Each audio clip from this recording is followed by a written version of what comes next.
Saudara, mantan pelatih timnas Indonesia Shin Tae-yong segera pulang ke negara asalnya Korea Selatan. STY akan pulang pada hari Rabu Minggu atau pada hari Minggu tanggal 26 Januari 2025. Rencana kepulangan STY dibocorkan oleh mantan penerjemahnya Jong Sok-soo atau JJ. Setelah dipecat oleh PSSI, Shin Tae-yong diketahui masih beraktivitas di Indonesia seperti menjadi bintang tamu, main film hingga bertemu dengan para pejabat Indonesia.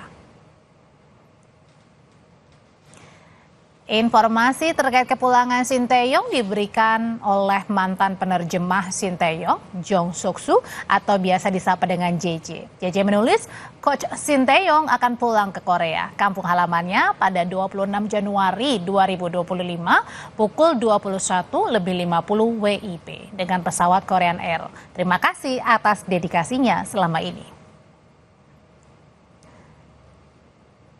Sebelumnya, mantan pelatih timnas Indonesia diketahui melakukan sesi syuting film di daerah Subang, Jawa Barat.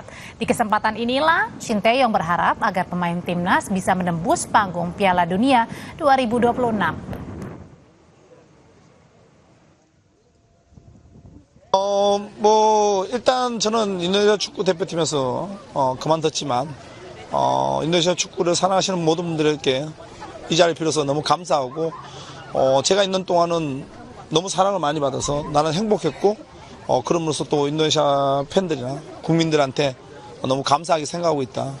그리고 우리 PS사의 에릭 회장님을 비롯해서 우리 새로운 감독 모두 다 성공할 수 있게끔 저는 진심으로 바라고 있고 우리 선수들이 같이 하나가 돼서 2026년 월드컵을 꼭 나갔으면 좋겠다.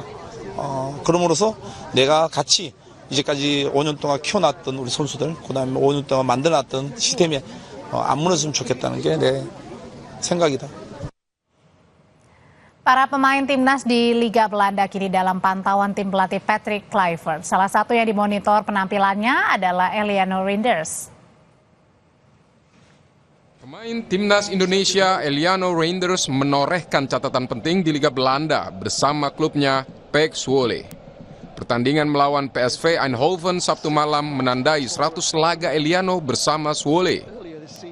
Mengisi posisi bek kanan, Eliano tidak tergantikan selama 90 menit.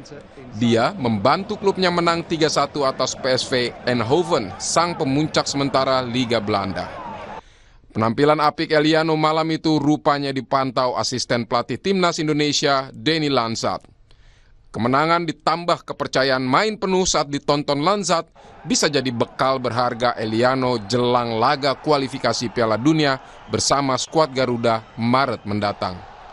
Menurut pengamat sepak bola Yusuf Kurniawan, Eliano dibutuhkan timnas Indonesia. Ini menunjukkan bahwa sekarang performanya sedang meningkat. Tentu ini sebuah insentif yang bagus untuk pelatih baru kita, tim pelatih baru kita untuk melihat bagaimana konsistensi Eliano, dan saya kira dari sisi posisi memang dia cukup dibutuhkan ya. Yang terdekat ini kan lawan Australia ya. Pasti ini juga yang sekarang sudah mulai coba dieksplorasi ya, pemain-pemain mana yang kelihatannya bisa masuk dalam skemanya Kluivert, terutama untuk melawan Australia nanti. Dan ini saya kira campaign yang bagus dari Eliano untuk dia mendapatkan spot ya di squad utamanya Patrick Kluivert nanti. Tak cuma skill atau kemampuan, menit bermain di klub jadi salah satu acuan Patrick Kluivert dalam menyeleksi pemain timnas. Terima kasih sudah bersama kami menyaksikan Sapa Indonesia Malam. Saya Audrey Chandra pamit. Dan saya Friska Clarissa. Terima kasih. Selamat malam. Sampai jumpa.